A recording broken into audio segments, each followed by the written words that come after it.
reyes de España.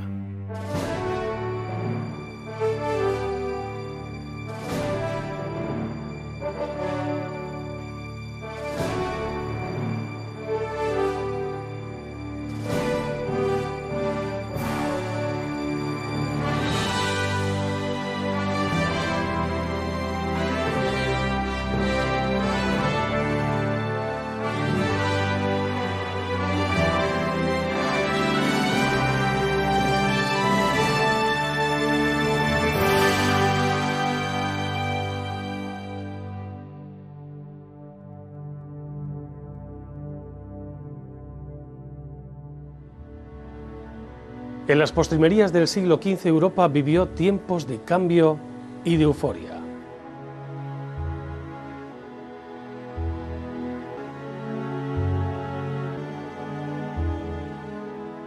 Francia e Inglaterra estaban empezando a superar los estragos causados por la Guerra de los 100 años, que enfrentó a las casas de York y de Lancaster. En Italia empezaba a florecer un movimiento cultural que no volverá a tener parangón alguno en los siglos venideros: el Renacimiento. De él surgieron algunos de los más grandes genios de la historia de la humanidad, como Leonardo da Vinci,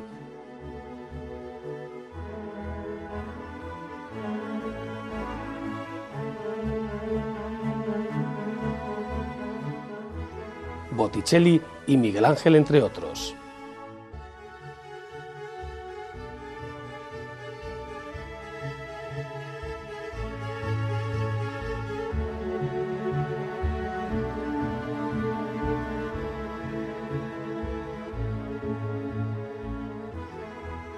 Entretanto, en España, gracias al rotundo éxito de la campaña de los Reyes Católicos contra el reino nazarí de Granada y los ecos, las buenas nuevas que llegan desde el otro lado del Atlántico, se encontraba posicionada entre las principales potencias de Europa.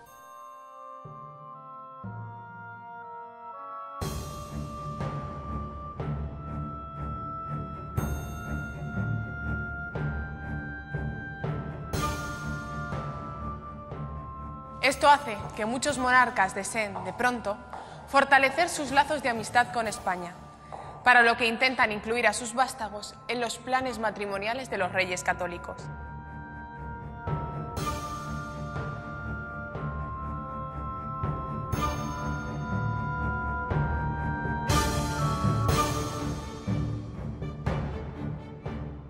Dentro de nuestras fronteras persiste el afán por colonizar la América recientemente descubierta, así como por la incorporación de nuevos territorios.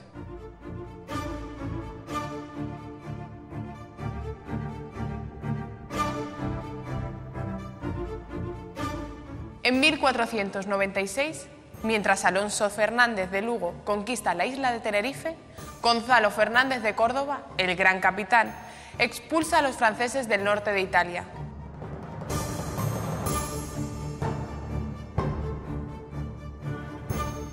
Y Pedro Navarro somete el norte de África, apoderándose de Trípoli. Pero como en todo paisaje de esplendor, también existe un lado oscuro, y en el caso de la España del siglo XVI, este es sin duda la Inquisición.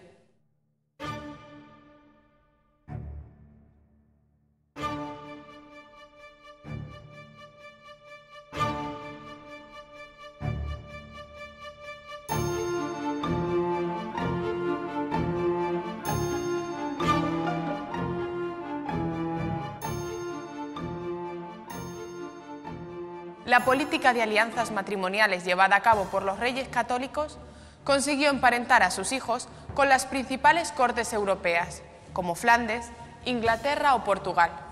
Es fruto de esta política como Juana de Castilla llega a desposarse con Felipe de Austria, duque de Borgoña. De esta unión nacería el futuro emperador y uno de los gobernantes más grandes de la historia, auténtico César de los tiempos modernos.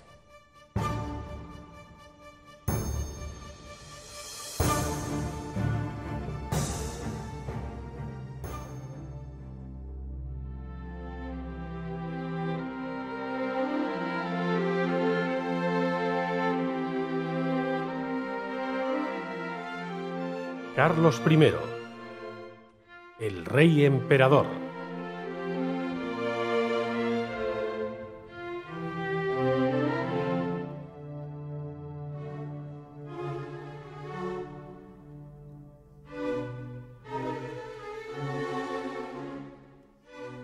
Carlos I de España y V de Alemania viene al mundo en la madrugada del 25 de febrero del año 1500.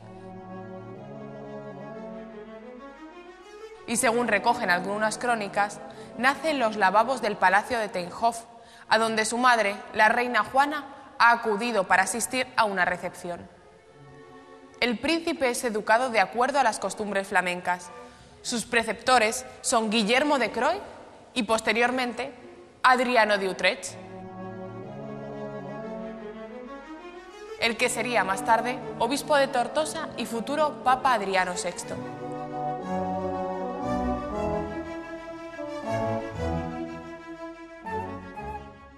En el año 1506, ante la muerte repentina de su padre, Felipe el Hermoso, su madre cae presa de la locura. Carlos, con tan solo 6 años, se postula entonces como heredero de un vasto imperio, formado no solo por las posesiones de su madre, Castilla, y las de su abuelo materno, Aragón, sino también por las de Austria y Borgoña, que le llegan por herencia de su abuelo paterno, el emperador Maximiliano.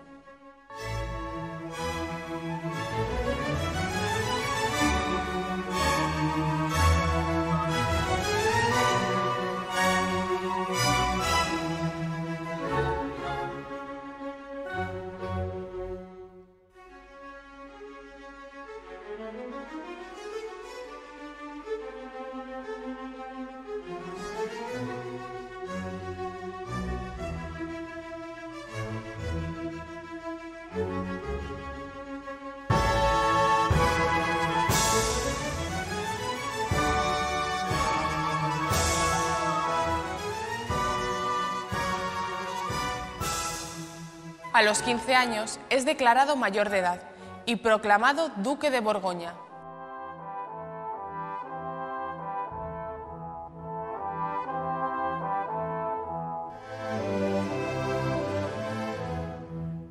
Ya desde temprana edad demuestra una gran capacidad intelectual, así como una gran disposición para las tareas de Estado.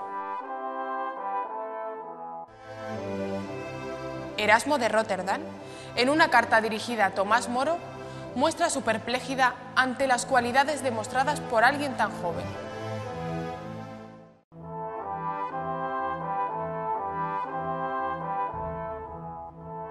Aunque en realidad a Carlos no le interesan realmente los estudios. Tanto es así que, pese a ser rey de España, su lengua es el francés y jamás llega a dominar completamente el español.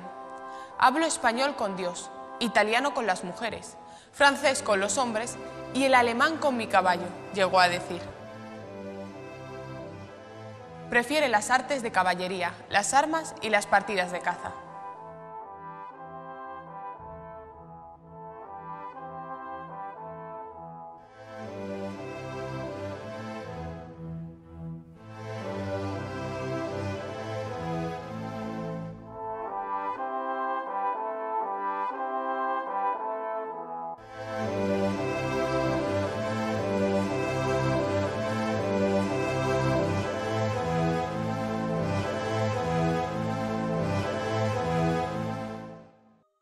Él es un personaje todavía bastante medieval. Él es soberano de muchos territorios, Carlos I de España, V como emperador del Sacro Imperio Romano Germánico, y luego pues tiene una cantidad inmensa de territorios en Europa. Él pretende llevar un gobierno muy directo, muy personal, en una época, estando presente en todos sus territorios, en una época en la que el Estado moderno todavía se ha desarrollado muy poco. Y la fórmula a la que él recurre es la de desplazarse permanentemente allá donde está el centro, el foco mayor o principal de interés, donde hay más problemas. De ahí que él se mueva básicamente entre los Países Bajos, España, Alemania, Italia, participa también en alguna expedición marítima a África, por ejemplo la conquista de Túnez en 1535, interviene en otras. Él es un viajero.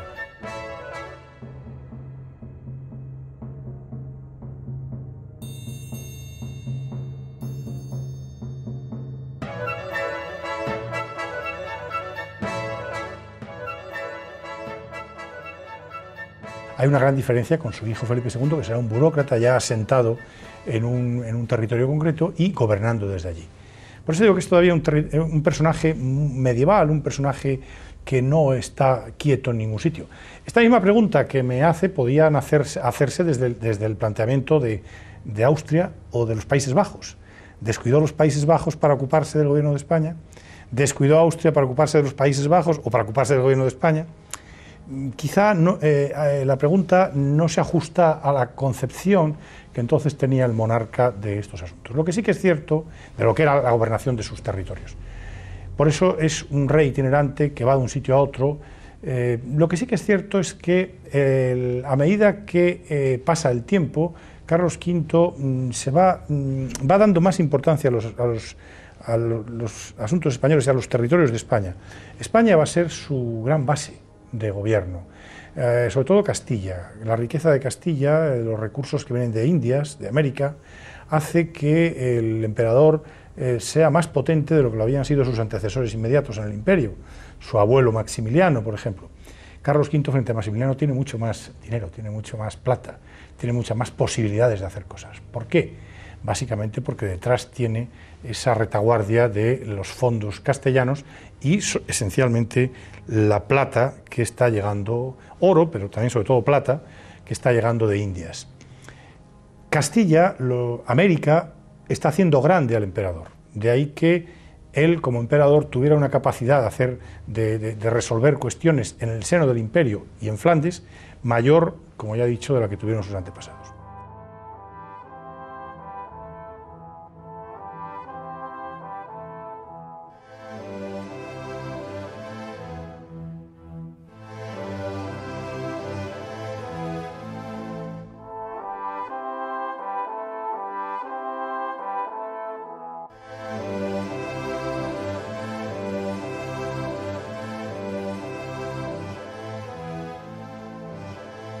Las Cortes de Valladolid le designaron rey de Castilla en el año 1518.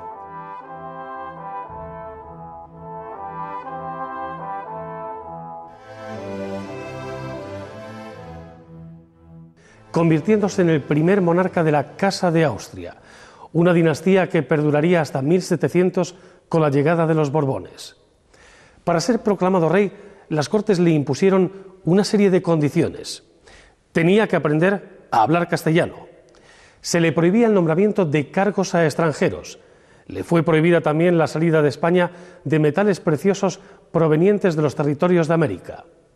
Y por último, debía mantener un trato más respetuoso con su madre, Juana, recluida en Tordesillas.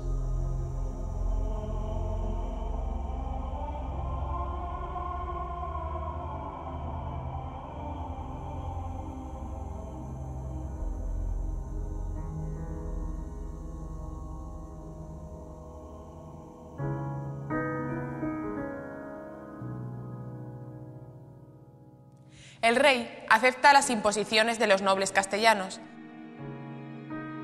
aunque no de buen grado.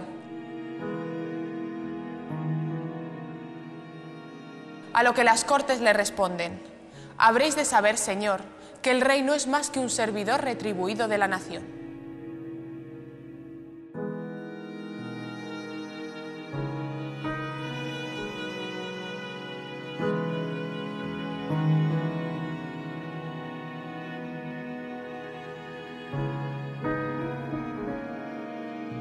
Tras tomar posesión, volvió a Flandes, para regresar a Castilla un año después.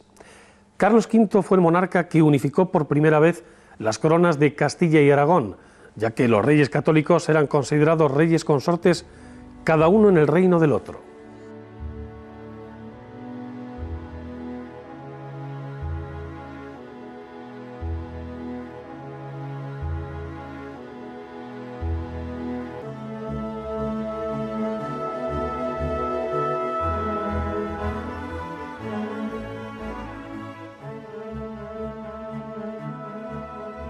El comienzo del reinado de Carlos no fue fácil.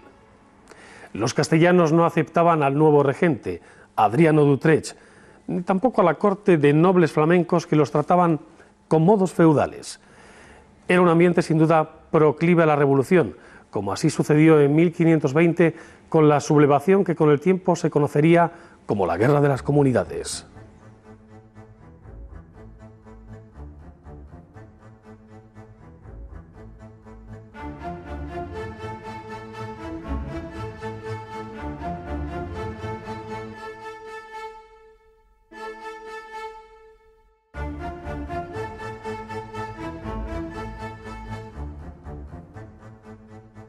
El 29 de julio de 1520 se forma la Santa Junta del Reino, constituida por los representantes de las ciudades castellanas descontentas con la situación política.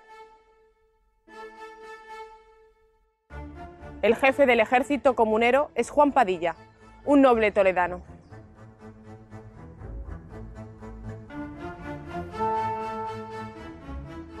La Santa Junta se traslada a Tordesillas, con el fin de que la reina Juana sirva de apoyo a la causa comunera, aunque después de entrevistarse con ella y comprobar el deterioro de su estado mental, comprenden que poco o nada puede esperarse de ella.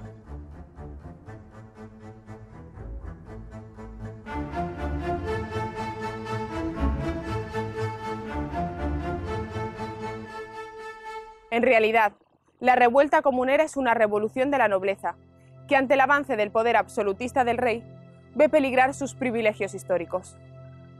Medina del Campo, ciudad afín a la causa comunera, sufre un terrible incendio, a manos de las tropas reales, lo que provoca que algunas ciudades hasta ese momento indecisas, como Valladolid, se decanten definitivamente hacia el bando comunero.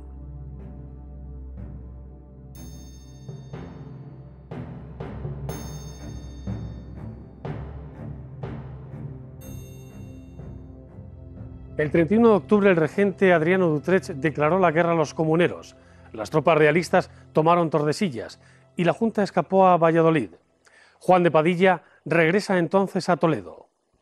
En febrero de 1521, las tropas comuneras reorganizadas iniciaron el asalto a la plaza de Torrelobatón, que definitivamente caería el 25 de febrero. En el episodio más atroz de esta guerra, las tropas del rey asaltaron la Villa de Mora, en Toledo, incendiando la iglesia donde se habían refugiado ancianos, mujeres y niños.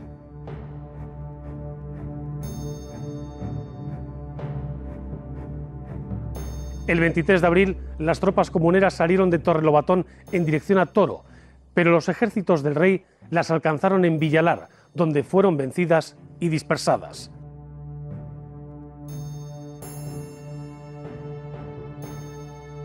En la batalla fueron hechos prisioneros los máximos responsables de la revuelta, Juan Padilla, Juan Bravo y Francisco Maldonado.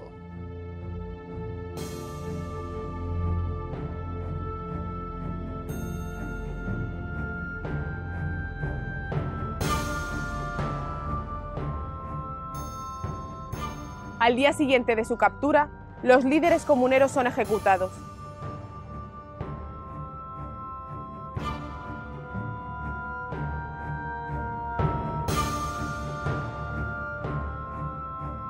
Antes de subir al cadalso, Padilla y Bravo intercambian unas palabras que han pasado a la historia.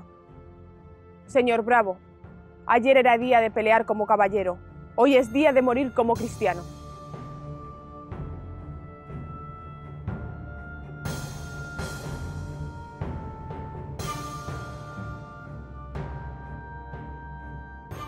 Ante lo cual, Juan Bravo pide ser ejecutado primero, para no ver morir a tan buen caballero. Tras la derrota infligida por las tropas reales, una parte del ejército comunero cruza la frontera de Portugal, mientras otra se dirige a Toledo, donde refuerza la resistencia de la ciudad algunos meses más.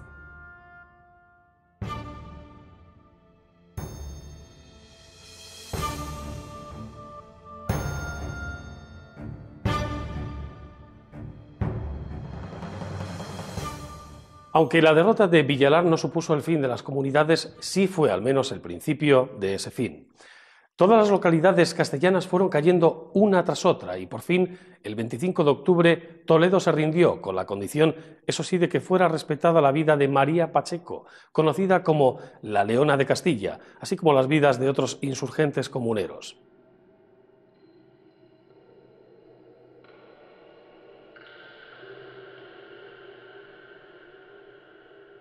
Tras la derrota definitiva hubo una feroz represión.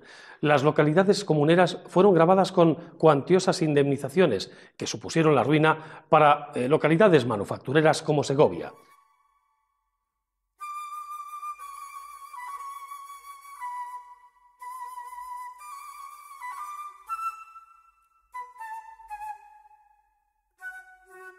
La nobleza vio reducido su poder y también su régimen de privilegios.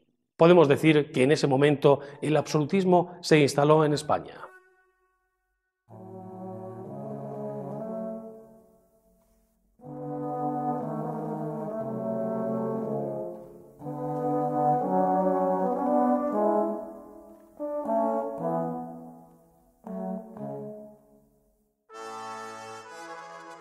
Pero este no es el único levantamiento al que tiene que hacer frente Carlos V. En los territorios de Levante se produce el movimiento de las Germanías.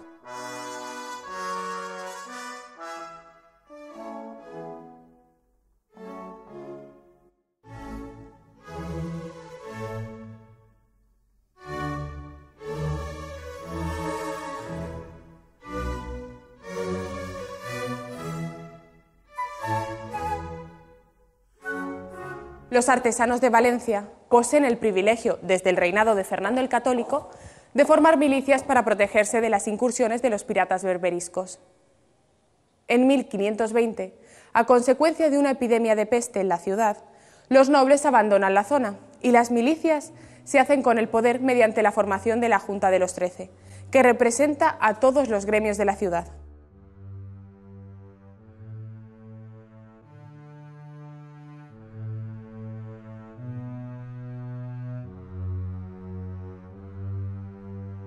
El movimiento alcanza tal magnitud que llega a convertirse en una guerra abierta entre estas milicias y las tropas reales, con episodios tan cruentos como el producido en el arrabal de la Morería, que quedó completamente devastado por un terrible incendio. Sin embargo, las discrepancias ideológicas entre los líderes de la revuelta quiebran la unidad que mantenían desde un principio, lo que conduce a una serie de sucesivas derrotas de los agermanados en las siguientes campañas militares. Tras la definitiva derrota de los agermanats, se nombra virrey de Valencia a Germana de Foix, segunda esposa de Fernando el Católico, y ahora casada con el duque de Calabria.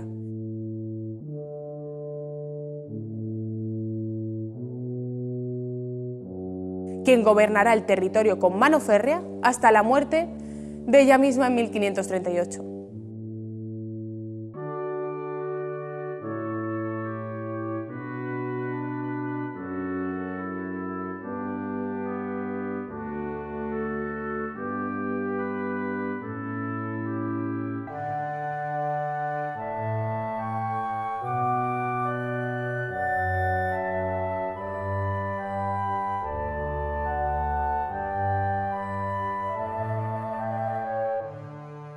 Pero hay que tener en cuenta que Carlos I es muy joven cuando se producen ambos movimientos. Carlos I nace en 1500 y ambos movimientos se producen en 1521, tiene 21 años, es un niño.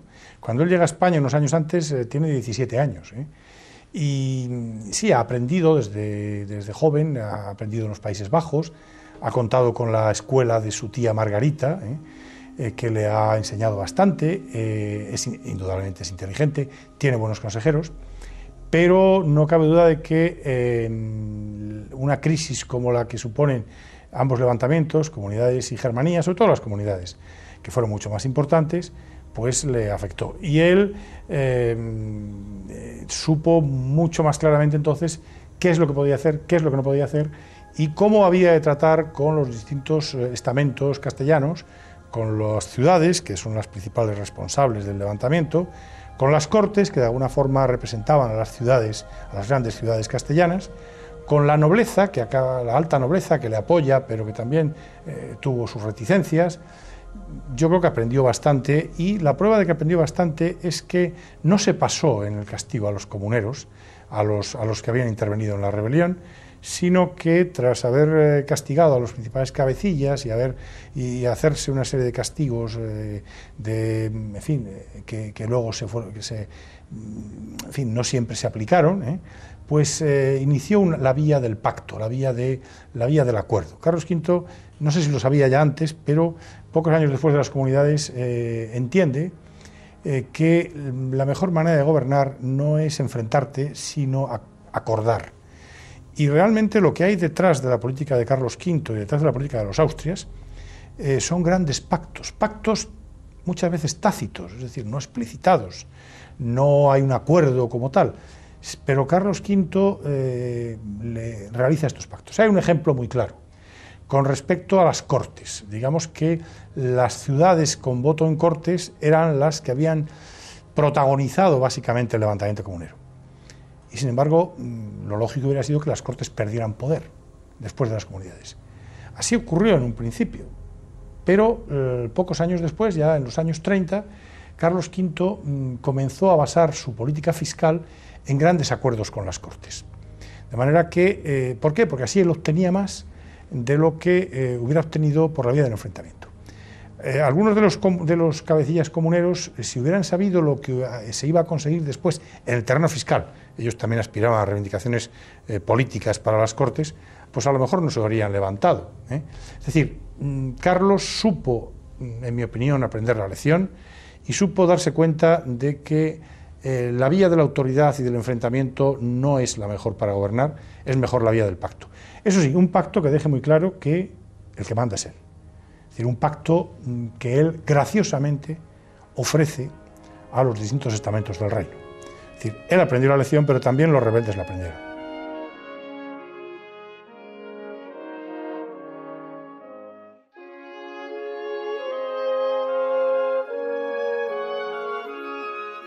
La revuelta comunera sirvió al menos para que el rey entendiese el mensaje y comprendiera que era mejor conciliar posturas y acuerdos con el reino más próspero de sus dominios que enfrentarse directamente a quienes realmente estaban costeando sus campañas militares. Por ello cambió drásticamente su forma de gobernar. Introdujo consejeros castellanos, en lugar de los flamencos, en un nuevo sistema compuesto por personas designadas directamente por él y cuya función era el asesoramiento en múltiples cuestiones. Aunque lo cierto es que el rey era soberano y tenía siempre la última palabra.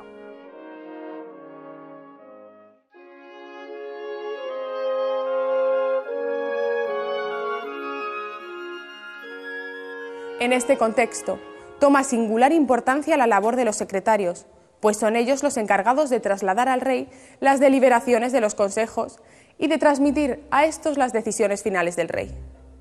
Los secretarios acaparan mucho poder, ya que al ser intermediarios de las decisiones tanto de los consejos como del rey, pueden manipularlas con sus transcripciones o bien traficar con la información privilegiada que poseen.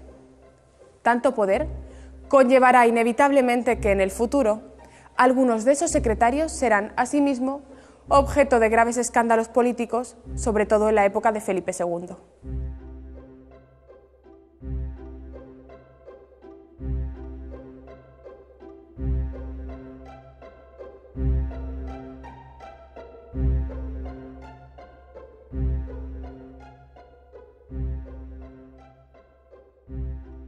Los principales consejos que se crean son el Consejo de Castilla, que fue sin duda el más importante de todos, ya que se ocupaba de los asuntos del reino más valioso para Carlos V. Se ocupaba también de la regencia de Castilla en ausencia del rey, y su principal función era la de administrar justicia.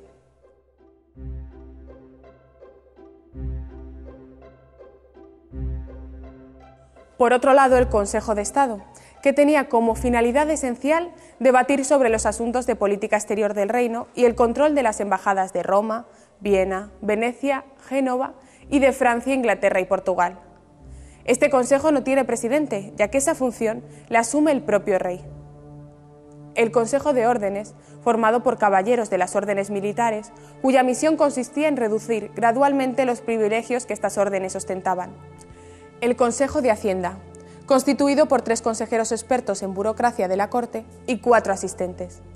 Sus competencias se centraban en controlar el gasto, buscar nuevas formas de financiación, establecer los presupuestos y pedir las cuentas a los demás consejos. Y por último, el Consejo de Indias, con jurisdicción en todo lo relativo al Nuevo Mundo, tanto en asuntos militares como políticos.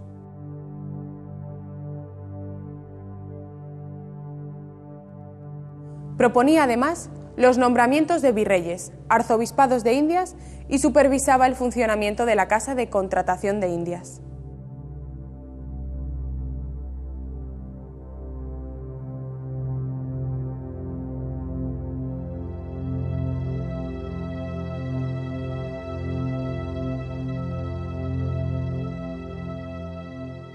En 1519 fallece el emperador Maximiliano I.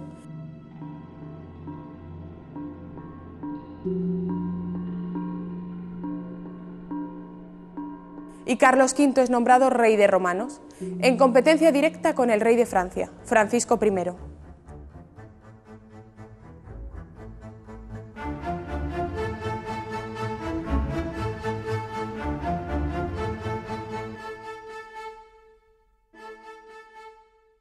La campaña para esta elección es sufragada con el dinero de Castilla y el de la familia de banqueros alemanes Fugger. Carlos V regresa a Alemania para ser coronado rey y permanece allí hasta 1522, año en el que regresa a España.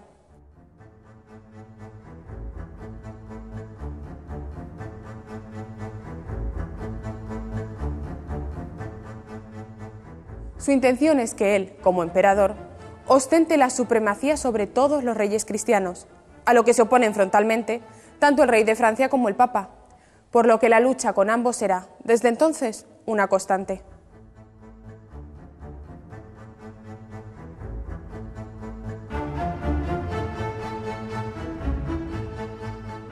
Aprovechando la ausencia del rey y la circunstancia de la guerra de las comunidades, se produjo una contraofensiva de los navarros para recuperar su reino. Enrique II de Navarra, con el apoyo de Francisco I de Francia y de los sublevados en Navarra, consiguió la recuperación del reino en poco tiempo.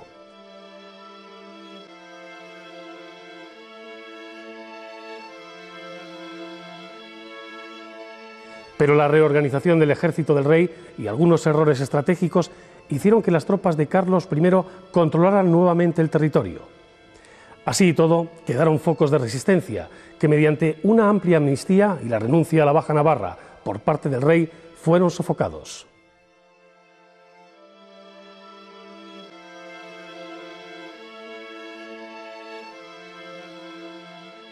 El apoyo de Francisco I a Navarra no es casual. El monarca francés es enemigo de Carlos V desde que éste le arrebatara la corona imperial y le exigiera reiteradamente la devolución de Borgoña.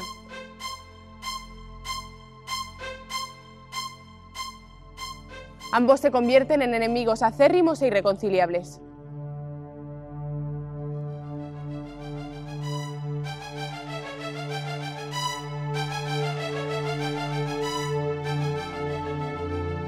A lo largo de su vida, Carlos V entablará 4 campañas contra el rey francés. En la primera de ellas, que comienza en 1521, Francia se adueña del milanesado y apoya a Enrique II de Navarra en su intento de recuperar el reino. Pero Francisco I es derrotado y hecho prisionero junto al rey navarro, en la famosa batalla de Pavía. El rey francés es conducido a Madrid. Allí refrenda un tratado de paz que luego denunciaría haber firmado bajo amenazas, en el que renuncia al milanesado, se compromete a no volver a apoyar a Navarra y por fin entrega Borgoña a Carlos V.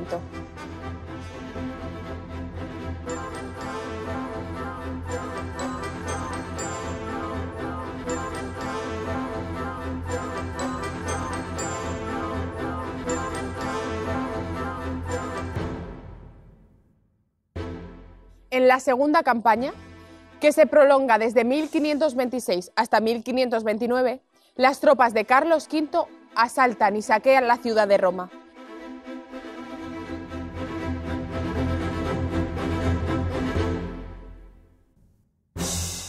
Obligando al Papa Clemente VII a abandonar el Vaticano y a refugiarse en el castillo de Sant'Angelo. Mediante la paz de Cambrai, Carlos V renuncia a Borgoña a cambio de que Francisco I haga lo propio con los territorios italianos, junto con Flandes y el Artois. Como demostración del vasallaje al que el Papa debía estar sometido para con él, Carlos V es coronado emperador por el propio Papa en Bolonia en 1530.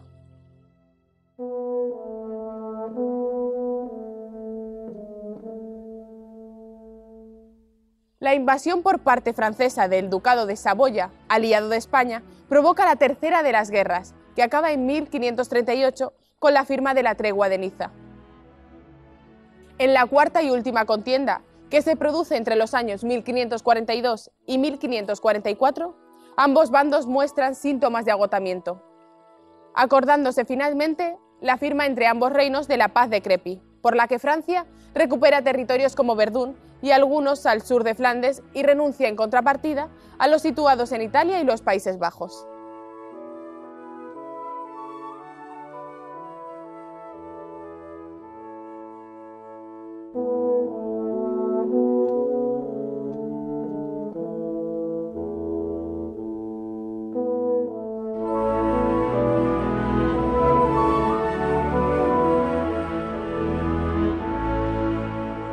En medio de las turbaciones por las que vive Europa y de las tensiones entre los papas displicentes con el poder imperial y un poder imperial, Carlos V, cuando se va a la tumba, se va dolido consigo mismo, y es una de las causas de su abdicación por no haber podido mantener unida la cristiandad. Entonces esta cristianitas aflicta, esta cristiandad afligida, ve con espanto como tropas imperiales entran en 1527 en Roma, arrasando la ciudad durante varios días, y esto necesita una respuesta. Claro, el mundo luterano se frota las manos porque lo ven con enorme satisfacción, y por lo tanto desde el mundo cristiano católico hay que responder. Y en ese sentido a mí me gustaría destacar cómo los erasmistas españoles, los Valdés, pongo por caso, que en otro tiempo, siguiendo los dictados de Erasmo de Róterdam, habían sido irenistas, muy pacifistas, ahora apoyan abierta y sin ninguna duda, el propio Juan Luis Vives también, a los actos políticos del emperador por encima del Papa, porque es el único garante que encuentran ellos en este momento como defensor del catolicismo, ¿no? Y las consecuencias son para el mundo católico pues la manifestación obvia y evidente de que el poder lo tiene sobre todo el rey de España, primero el emperador, luego rey de España. Sí.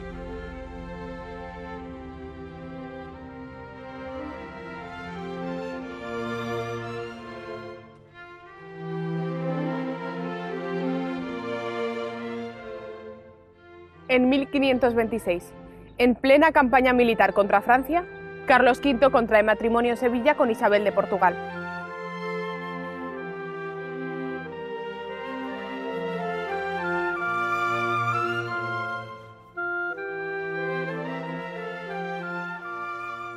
Hermana de Juan III de Portugal y prima hermana suya.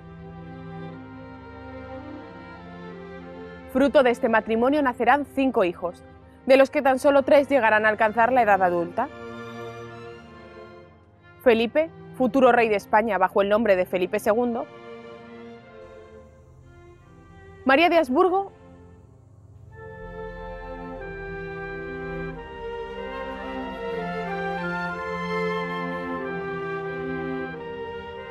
y Juana.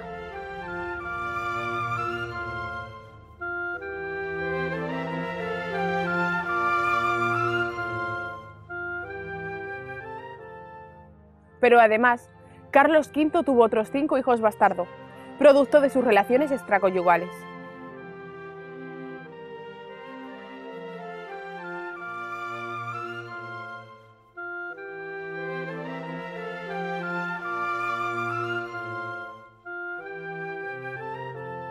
Con su proclamación como emperador del Sacro Imperio, Carlos sintió la necesidad de solucionar los problemas cada vez más preocupantes que el cisma del luteranismo estaba creando en Europa. Esta ruptura, además de poner en peligro la unidad de la Iglesia cristiana, contaba además con el riesgo del cada vez más pujante Imperio turco. En el año 1530, Carlos I convocó la Dieta de Augsburgo,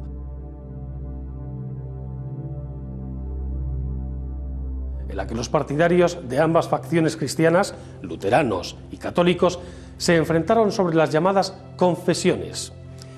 Carlos confirmó el edicto de Worms, que proclamaba la excomunión de los seguidores luteranos.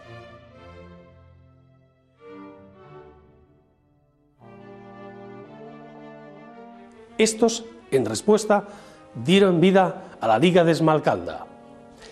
El Papa Pablo III convocó el Concilio Ecuménico de Trento con el fin de intentar resolver el problema.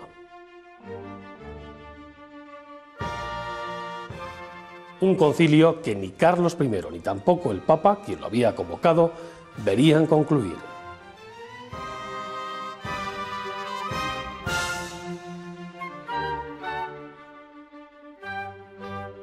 El Concilio de Trento se puede interpretar desde muchas perspectivas y aquí en España desde luego no nos falta razón para tener una lectura, digamos, más individualizada, si queremos. Bueno, porque el proceso de reforma en España había empezado con el cardenal Cisneros y con Isabel I, y el Concilio de Trento para los españoles vino a acentuar ese proceso de reforma y de homogeneización confesional que había empezado a operarse, pues esto es, con Isabel I en 1492, por ejemplo, para ser exactos, ¿no? El Concilio de Trento era necesario para una cristiandad que estaba un poco, bueno, ya estaba desunida, por supuesto, y estaba un poco desorientada sobre los papeles y las funciones y el dogma, y estaba absolutamente hecha trizas por culpa del papado, estaba hecha trizas también por culpa del clero, estaba hecha trizas por algunos pensadores, se había ido descomponiendo todo y era necesario volver a poner orden. No era la primera vez, por otra parte, que el emperador apoyaba al Papa para poner en orden las cosas de la cristiandad. Acababa de hacerlo a finales del siglo XV. A finales del siglo XV lo acababa de hacer el emperador a raíz de la rebelión husita o de la herejía de Juan Hus, y no era extraño pues que el emperador tomara cartas en el asunto y que al Papa le diera miedo que un emperador, además como Carlos V, que tenía un poder territorial como nunca lo había tenido antes un emperador, que un emperador quisiera echar una mano, ¿no? Y por eso el Papa pues prefiere que no haya mucho concilio, no tienen ganas, andan un poco a la expectativa de ver qué es lo que pueden hacer sin tanta ayuda imperial, ¿no? Pero naturalmente era necesaria que hubiera una reunión de la cristiandad como las venía proponiendo ya Carlos V con anterioridad. Había tenido muchas disputaciones y las había habido entre cardenales católicos y entre legados luteranos. En fin, es un sistema muy complejo hasta que por fin se abre el concilio en Trento y que dura hasta el año 63, ¿no? Es la refundación. Verdaderamente es una refundación del catolicismo, el Concilio de Trento. Sí.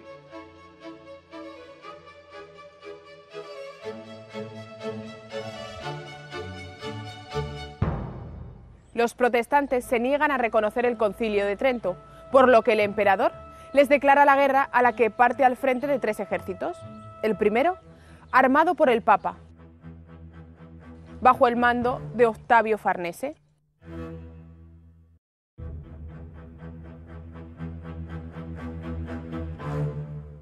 Otro austriaco, a las órdenes de Fernando de Austria, hermano del propio emperador. Y un tercero, proveniente de los Países Bajos, al mando del conde de Buren. Las tropas imperiales consiguen una contundente victoria en la batalla de Mühlberg, en 1547.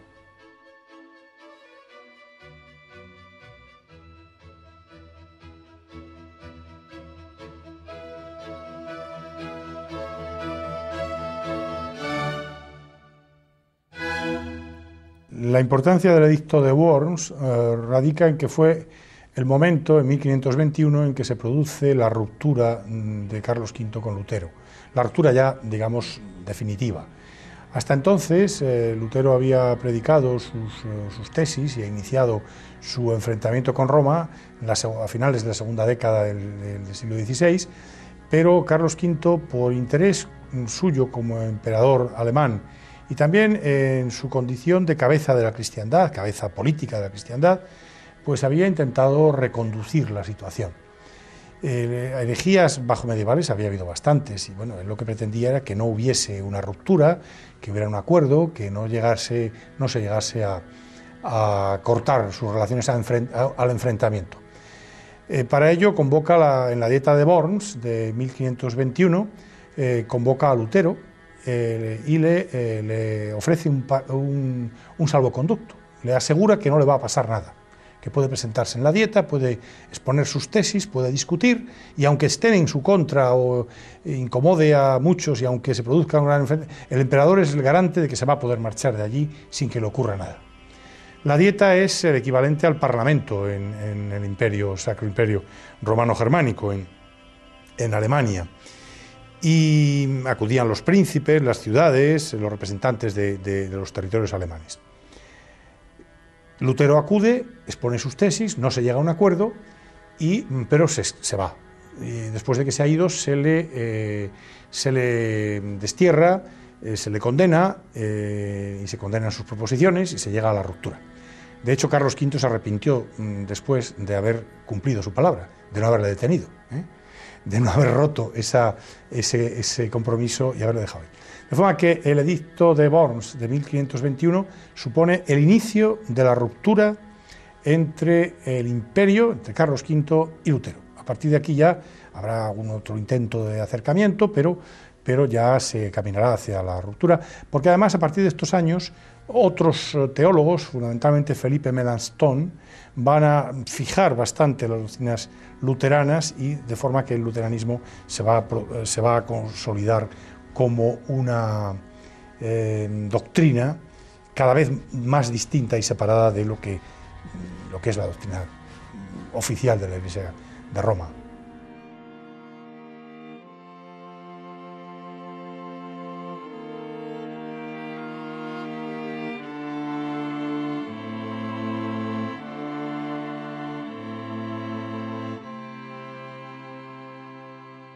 Derrotados, los príncipes alemanes de la Liga Esmalcalda se retiran y se subordinan al emperador.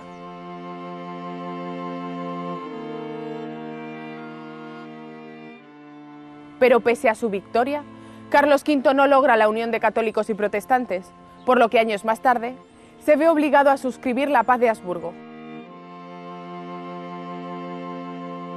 mediante la que se reconoce el derecho de los alemanes a elegir libremente su opción religiosa.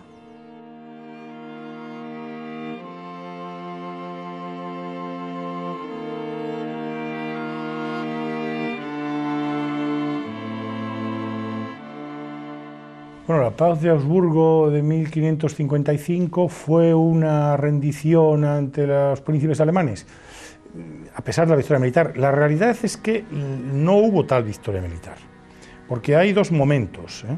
La victoria militar contra los príncipes alemanes se produce en 1547, la victoria de Milberg, pero después, que es una victoria resonante, que por otra parte está recogida en el cuadro de las lanzas de Tiziano con el emperador a caballo, pero después hay un retroceso, y en el año 52 el emperador está a punto de ser apresado por los protestantes, y tiene que huir, y ya a partir de entonces él se recluye, se nota ya su envejecimiento, su deseo de apartarse de la gobernación. De hecho, 3 años después abdicará. Es decir, que no hay tal victoria, hay una victoria que después se tuerce con una derrota en el año 52. Y la Paz de Augsburgo llega en el año 55 y es una componenda. Una vez que no se ha podido acabar con los príncipes protestantes, con las reivindicaciones de los príncipes protestantes alemanes, que no lo olvidemos, están apoyados por Francia, por Enrique II, pues hay que llegar a un acuerdo. Entonces la Paz de Augsburgo es el reconocimiento de que esa victoria pues, no ha sido completa o ha sido seguida de una cierta derrota. Es un acuerdo.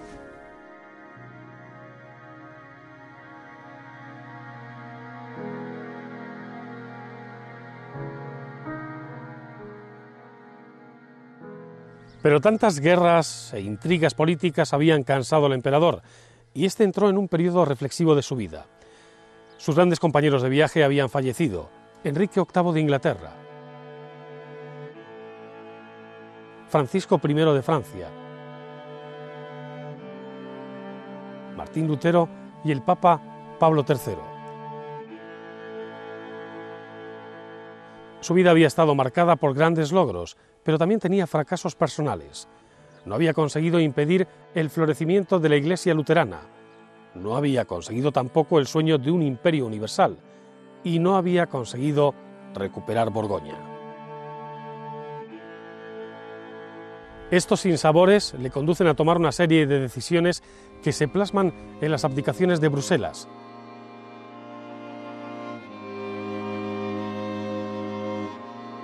En ellas el emperador deja el gobierno del imperio a su hermano Fernando y en España e Indias a su hijo Felipe. En su testamento además reconoció por fin a don Juan de Austria como hijo suyo, ya que este era fruto de una relación con una dama de los Países Bajos llamada Bárbara Blomberg.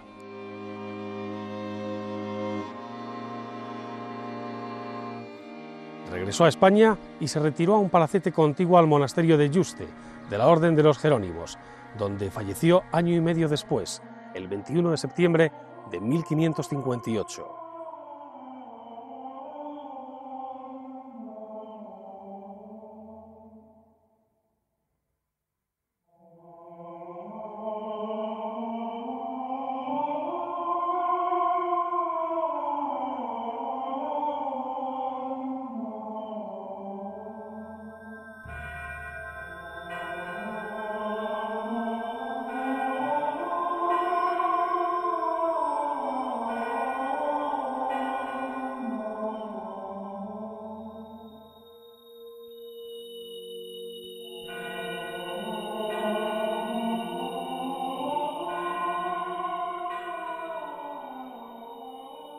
La España que Carlos deja en herencia a su hijo Felipe II es una nación poderosa, económicamente dominante y fiel reflejo de la personalidad del emperador.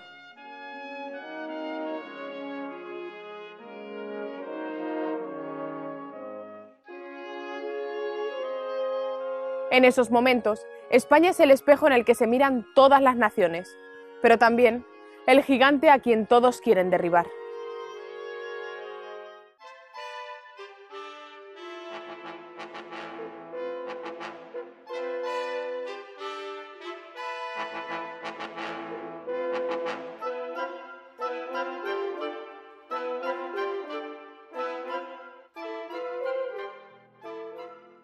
El reinado de Carlos I supuso para España un periodo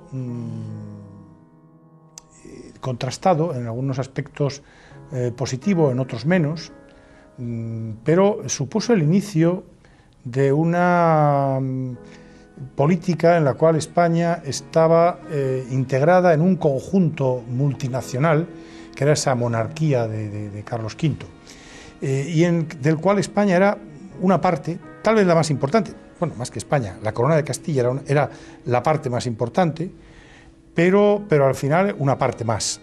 Y supuso para España también el comienzo de una política en virtud de la cual muchos de los recursos castellanos se utilizaban para pagar empresas en Alemania o en los Países Bajos, etcétera.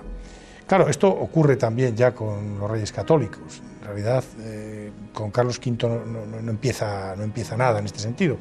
Ya Fernando el Católico utiliza recursos castellanos para la conquista de Nápoles y para la política mediterránea o para su política de enfrentamiento con Francia en Italia. Pero con Carlos V todo esto se consolida. De forma que la llegada de Carlos V y la vinculación de España a la gran monarquía de los Austrias pues supuso un cierto desvío del destino histórico de Castilla, en el sentido de que pasó a formar parte de una entidad supranacional, como era aquella gran monarquía, con sus luces y con sus sombras. Eso permitió esa hegemonía europea, eso permitió esos éxitos en el terreno militar, naval, esas glorias, eso permitió que los grandes artistas europeos estuvieran a su servicio, eso permitió también pues una corte brillante, eso permitió una serie de elementos positivos. Eso dio muchas oportunidades también a las élites castellanas y a la gran nobleza, sobre todo a la gran nobleza castellana, pero eso tuvo efectos negativos también. Eso tuvo un coste económico enorme, eso hizo que muchos de los recursos procedentes de América y también la riqueza de unos territorios entonces bastante ricos, como eran los territorios castellanos, se desviara hacia empresas dinásticas que poco tenían que ver con los intereses estrictamente españoles o castellanos. En fin, tuvo aspectos positivos, aspectos negativos.